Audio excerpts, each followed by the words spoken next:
Good morning students.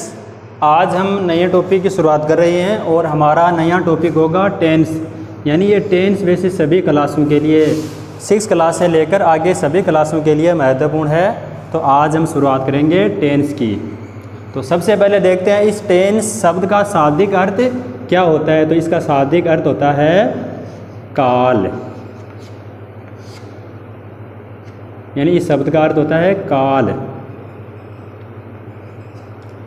और इस शब्द का वैसे भावार्थ देखें, टेंस का भावार्थ होता है कि सेंटेंस वाक्य के अंदर समय बताने के लिए जो वर्ब की फॉर्म में चेंज यानी बदलाव किया जाता है वो बदलाव हमेशा टेंस के अनुसार ही होता है। यानी अलग अलग समय यानी वर्तमान काल, भूतकाल, भविष्य काल, इनको बताने के लिए जो टेंस यानी मुख्य क्रिया की फॉर्म में first form, second form, third form में जो बदलाव करते हैं वो हमेशा टेंस के अनुसार ही होता है। और इसका शाब्दिक अर्थ होता है काल। तो अब इस टेंस को हम आगे पढ़ेंगे आज। मुख्य रूप से टेंस को 3 भागों में बांटा गया है। देखो 3 भाग कौन कौन से हैं।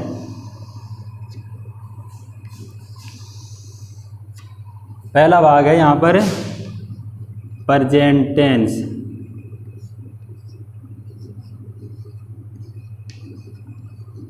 प्रेजेंट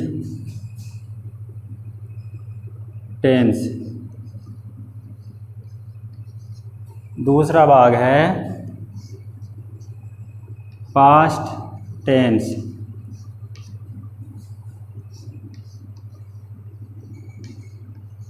और तीसरा भाग है फ्यूचर टेंस।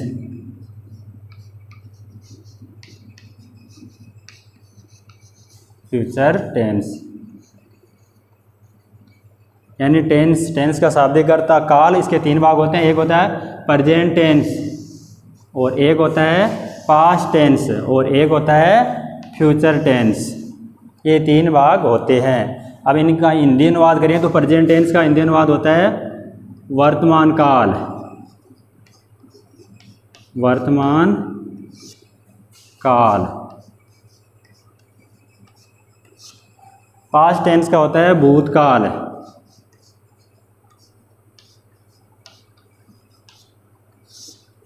और फ्यूचर टेंस का होता है भविष्य काल।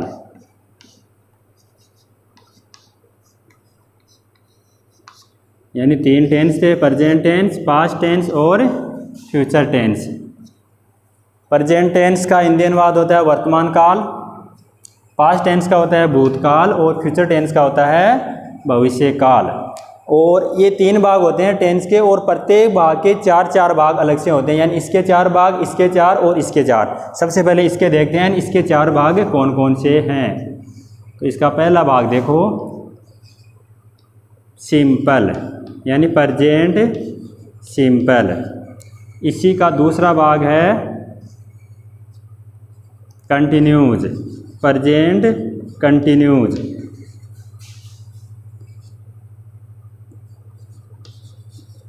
इसी का तीसरा भाग है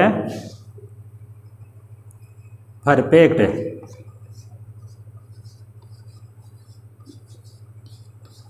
और इसी का चौथा भाग है परफेक्ट कंटिन्यूज।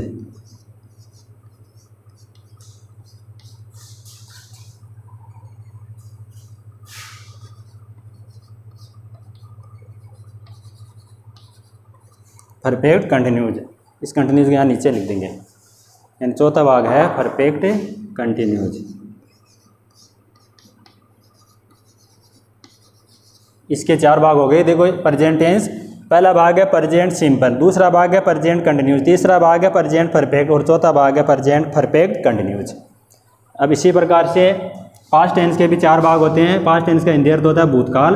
देखो कौन कौन से 4 भाग होते हैं। पहला भाग है पास्ट सिंपल, दूसरा भाग है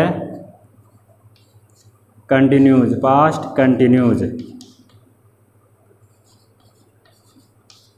तीसरा भाग है परफेक्ट, पास्ट परफेक्ट। यानी वही 4 भाग इसके होते हैं। और चौथा भाग है past perfect continues. Perfect continues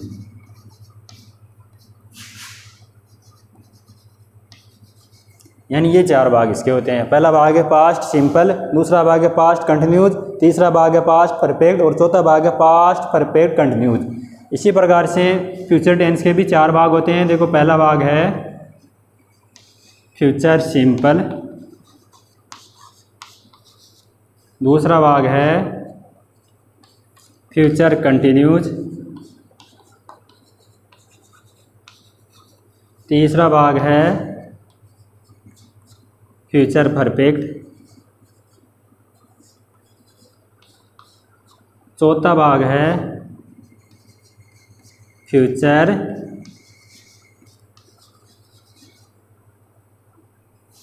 perfect continues.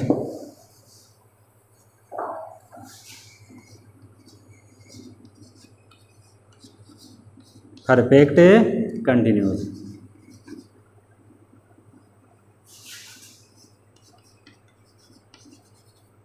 यानी ये चार भाग, प्रत्येक टेंस के चार भाग होते हैं। एक बार आप दोबारा देख सकते हो। यानी टेंस तीन प्रकार के थे, प्रेजेंट टेंस, पास्ट टेंस और फ्यूचर टेंस।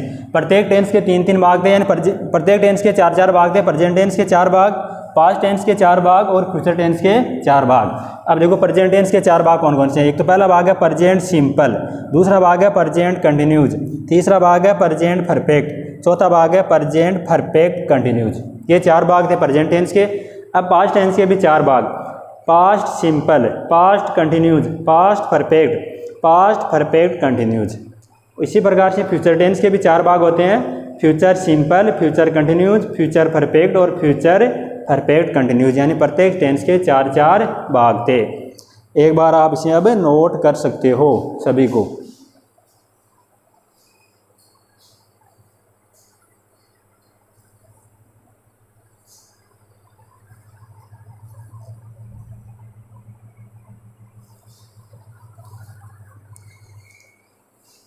आगे हम प्रत्येक टेंस को यानी सबसे पहले प्रेजेंट के 4 भाग पढ़ेंगे, फिर पास्ट के 4 भाग पढ़ेंगे और फिर फ्यूचर के 4। यानी सबसे पहले हम प्रेजेंट सिंपल पढ़ेंगे, बाद में प्रेजेंट कंटिन्यूस पढ़ेंगे, बाद में प्रेजेंट परफेक्ट पढ़ेंगे, बाद में प्रेजेंट परफेक्ट कंटिन्यूस। उसके बाद में पास्ट सिंपल पढ़ेंगे, फिर पास्ट कंटिन्यूस पढ़ेंगे, पास्ट परफेक्ट कंटिन्यूस। उसके बाद में फ्यूचर सिंपल पढ़ेंगे, फ्यूचर कंटिन्यूस, फ्यूचर परफेक्ट और फ्यूचर परफेक्ट कंटिन्यूज। इस प्रकार से हम सारे टेंस को पढ़ेंगे। और आज हम पढ़ेंगे प्रेजेंट का पहला भाग यानी प्रेजेंट सिंपल।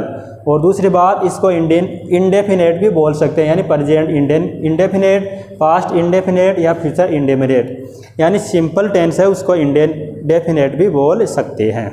तो आज का हमारा टॉपिक होगा प्रेजेंट सिंपल टेंस। इसको आज हम आगे पढ़ेंगे।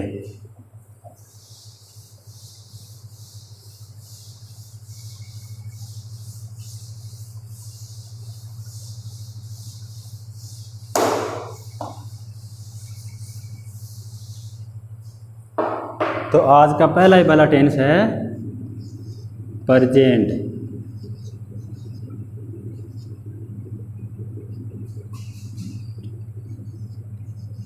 प्रेजेंट सिंपल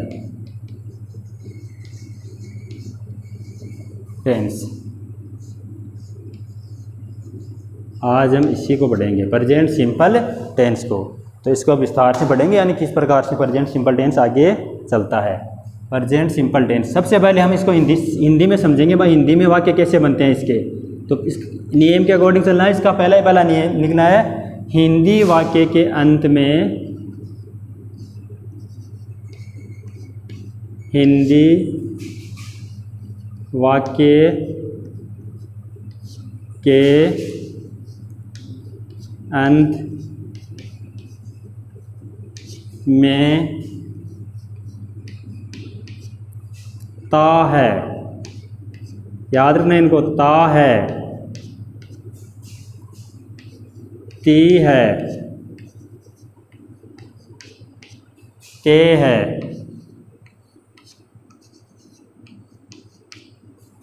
ता है, ती है, ते है, आदि आते हैं, आदि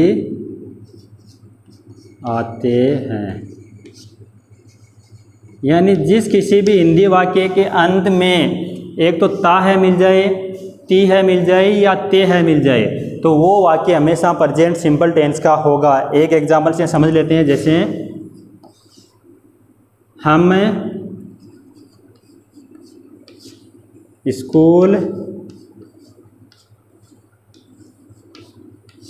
जाते हैं। अब देखो लास्ट में क्या है, ते हैं, ते हैं। तो ते हैं आते कौन सा टेंस है, प्रेजेंट सिंपल टेंस। यानी हम स्कूल जाते हैं, वह बाजार जाता है, राम आम खाता है, सीता बाजार जाती है, हम खाना खाते हैं। लास्ट में ता है, ती है, ते है, ये वाक्य आ जाएं, यानी ये शब्द आ जाएं, तो वह वाक्य हमेशा प्रेजेंट सिंपल टेंस का ही होगा। तो इसमें देखो ते है आ गया, तो ये प्रेजेंट सिंपल टेंस का है। अब इसका अंग्रेजी का नियम पढ़ते हैं, जैसे अंग्रेजी कैसे बनाते हैं। तो लिखो इसी का अंग्रेजी वाक्य में, तो अंग्रेजी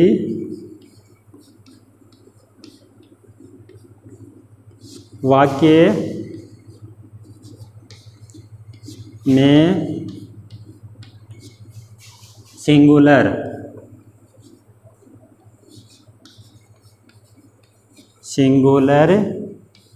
सब्जेक्ट के साथ प्लूरल वर्ब और प्लूरल सब्जेक्ट के साथ सिंगुलर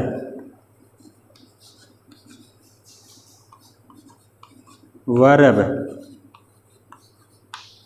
का प्रयोग करते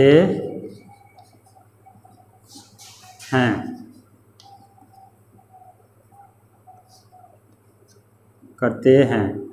यानी ये नियम याद रखना है। हिंदी का समझ गए हम पहले। अंग्रेजी वाक्य में अगर सब्जेक्ट सिंगुलर यानी एक वचन है, तो उसके साथ में क्रिया यानी प्लूरल वर्ब आएगी, यानी क्रिया क्या आएगी, बहुवचन। और अगर सब्जेक्ट बहुवचन है, तो उसके साथ में क्रिया क्या आएगी, सिंगुलर वर्ब, यानी क्रिया एक वचन आएगी। जैसे इसी वाक्य को हम देखते हैं, हम स्कूल जाते हैं, तो इसी को मैं यहाँ दोबारा लिख रहा हूँ एक बार, हम स्कूल जाते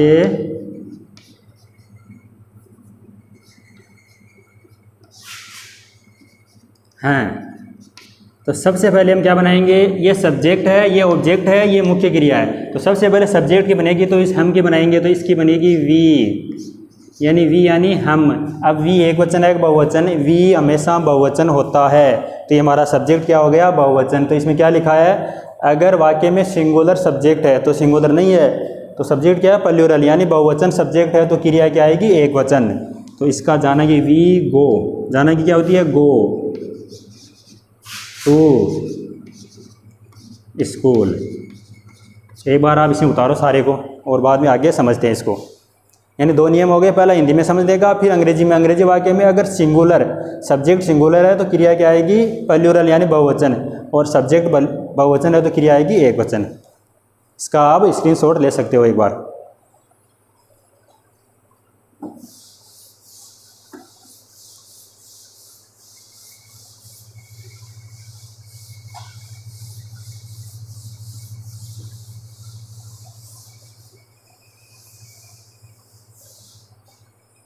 जैसे दो एग्जाम्पल लिख रहा हूँ मैं, एक इधर और एक इधर। पहला एग्जाम्पल है, हम क्रिकेट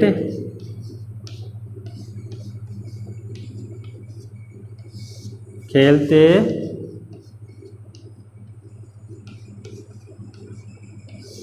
हैं। और इसी प्रकार का इसी का दूसरा एग्जाम्पल इधर है, वह क्रिकेट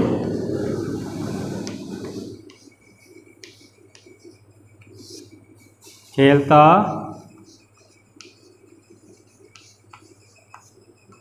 है। इन दोनों का हमें इंग्लिश बनानी है। जैसे सबसे पहले हम की बनाएंगे, तो यहाँ हम की क्या होती है, वी। तो ये देखो, ये वी तो क्या है यहाँ पर, वी बहुवचन है। वी क्या है, बहुवचन है। तो जहाँ सब्जेक्ट हमने पढ़ा था कि ये प्रेजेंट सिंपल टेंस के वाक्य हैं दोनों, कि जहाँ सब्जेक्ट बहुवचन होता है वहाँ क्रिया क्या आएगी, एक वचन। तो क्रिया क्या है इसमें, ये तो सब्जेक्ट हो गया, ये ऑब्जेक्ट हो गया, और ये हो गई मुख्य क्रिया। तो ये आएगी पले। तो ये पले क्या आएगा, एक वचन, क्योंकि ये क्या है, बहुवचन। और फिर वी पले क्रिकेट की ऑब्जेक्ट की लास्ट में आएगी, तो CRICKET। अब इसका बनाते हैं, देखो वह क्रिकेट खेलता है, या लड़का है कोई, तो वह की हो गई ही। अब हमेशा हम खेलना की लेंगे, ये ऑब्जेक्ट है, ये बाद में आएगा और ये पहले आएगी, तो खेलना की हो गई पले।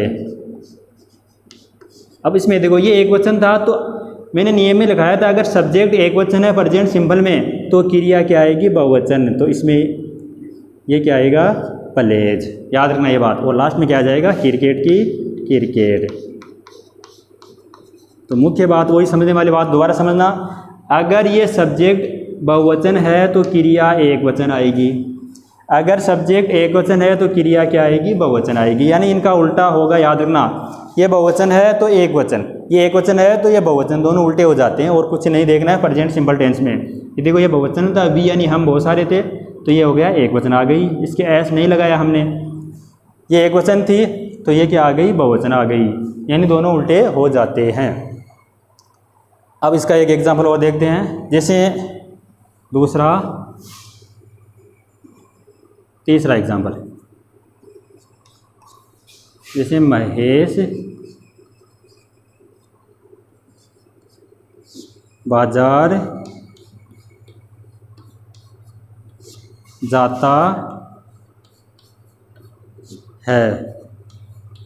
एक एग्जाम्पल तो ये हो गया, और ये दूसरा है चौथा एग्जाम्पल, वे बाजार जाते हैं।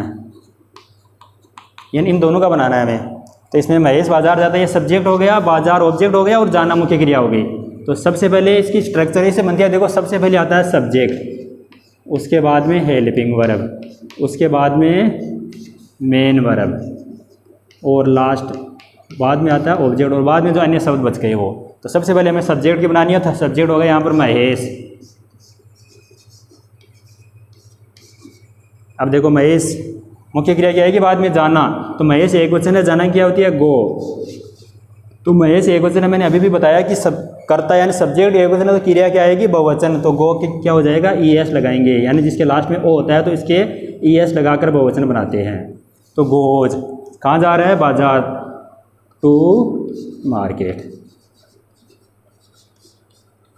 ये बन गया इसका। अब इसका बनाते हैं, देखो सबसे पहले सब्जेक्ट, ऑब्जेक्ट और मुख्य क्रिया। तो सबसे पहले सब्जेक्ट बनाएंगे तो दे,